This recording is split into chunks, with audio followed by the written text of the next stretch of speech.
Welcome back to Checkmate with Blake. And in this video, I'm going to give you guys 5 simple pawn rules that you guys can use to instantly improve your chess. The truth is that the pawn is only worth 1 point of material. However, the pawn is often like the source of your position. It is kind of the structure of your position, and it will give you guys positional advantages or positional weaknesses if you don't understand how to use the pawn. Also, many people fail to understand the pawns create tactics and the pawns can often support attacks. So again, in this video, I'll give you guys 5 simple rules that you guys can use, and all 5 rules are very different, so stick to the end. The video won't be very long, but I hope that it does improve your chess. If you do enjoy this video, consider giving it a like and subscribing to the channel that we have today. I'd love to have you guys. And if you guys are interested in some private one-on-one chess coaching, I'll also attach a Calendly link in the description and in the comments below, so you guys can check that out if you want to book a 1-hour chess coaching session with me. We'll go ahead and get started. In this first example, it's a very, very basic lesson, but it's something I want you guys to understand. Now, obviously, many of you will immediately see the move that's the move c3, but why do we play c3? For those who are newer to chess, I want to try and explain this.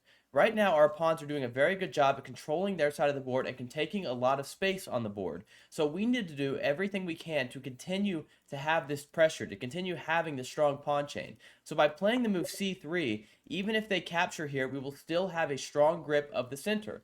Versus if we go back and we look at if we play a different move, like let's say we play knight c3, which is playable here.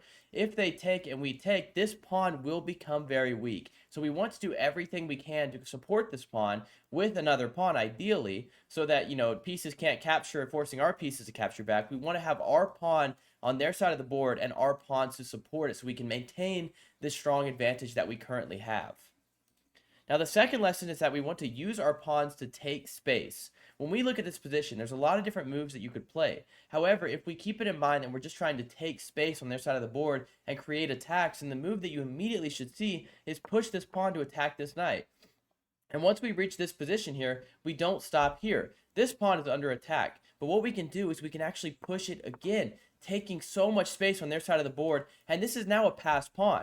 This pawn will at some point be able to probably make to a queen. So we need to do everything we can to support this pawn as we push it up the board. Now when they play this move to attack this pawn, give yourself a bit of a quiz. Try and pause this. Again, this is kind of more of a simple lesson right here. But the move that you play is you play this move, again, to support your pawn chain. Kind of similar to the first one. We want to hold the pawn chain. On to the third lesson here, we want to use our pawns to break their pawn structure or to break their structure in their position entirely. So when we look at this, and I give you guys that hint, what is the move that we play here? Now, of course, we could always play a move like this to just support our pawn chains, push a pawn up the board, but the move you actually play is pawn a3. Because now they play this move, but if they had captured this pawn, we would take this one. And what happens in that position if we can visualize that? Now they have doubled pawns here that are going to have a hard time pushing up the board, and they'll actually become targets. We're going to use our rook and potentially our bishop to actually target these doubled pawns.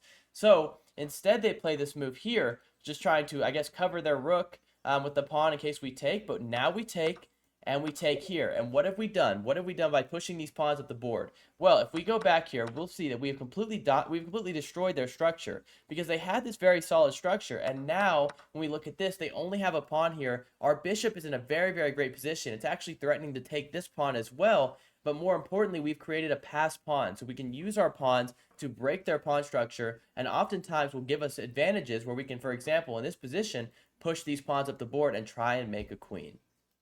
The fourth lesson is that we want to attack pawn chains. So how do we do that?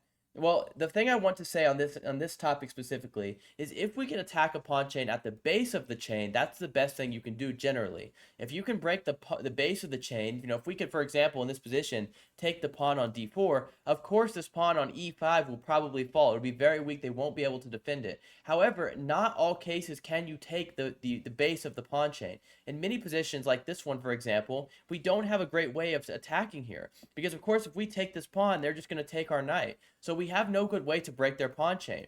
But we don't want them to have this strong pawn chain. And furthermore, if they ever move this knight, they might be able to further solidify their pawn chain with a move like pawn f4. So what we need to do is we want to get our bishop active. I often say in many of my videos that piece activity is everything. So what we want to do is focus on our piece activity, and we look at this bishop on g7 and we say it has no good moves and it's not doing very much. Of course, we could move it to a move like h6, but we want even more. We're going to use our bishop that's currently not very, very active to actually attack their pawn chain by playing this move f6.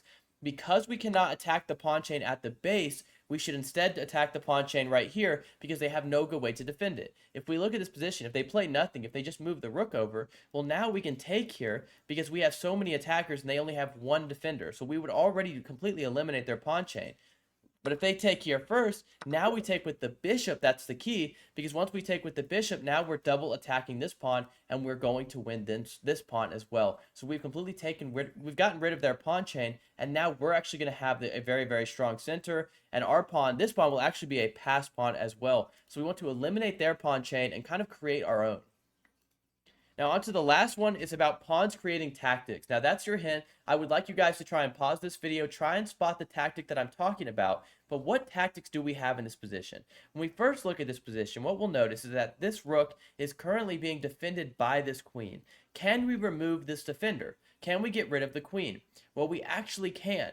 We can play a move like pawn g3. Now, the queen drops back here, trying to still cover this rook. But now we can play a move like pawn h4. And what do we notice? Now we're still attacking the queen, and wherever the queen moves to, we will actually be able to take the rook on the very next move, because the queen cannot go anywhere to protect this rook. Let's say that they go, if they go here or here, obviously it will be captured by these pawns. So they have no good move. And after they move the queen to one of these squares, which is probably what they will play, then we will take the free rook on the next move, and that is simply because our pawns actually created these tactics. So as you guys can see, if we kind of go back and do a quick summary, we want to hold the pawn chains, we want to use our pawns to take space, use our pawns to break structure, attack pawn chains, and use pawns to create tactics. And if you do these things, you'll often have positions like this where your pawns actually become the hero, because the pawns will actually remove these strong defenders so that we can take pieces and attack on their side of the board. I hope you guys found this video to be pretty helpful. I know I kept it very short. I've had many different videos about pawn chains and pawn secrets,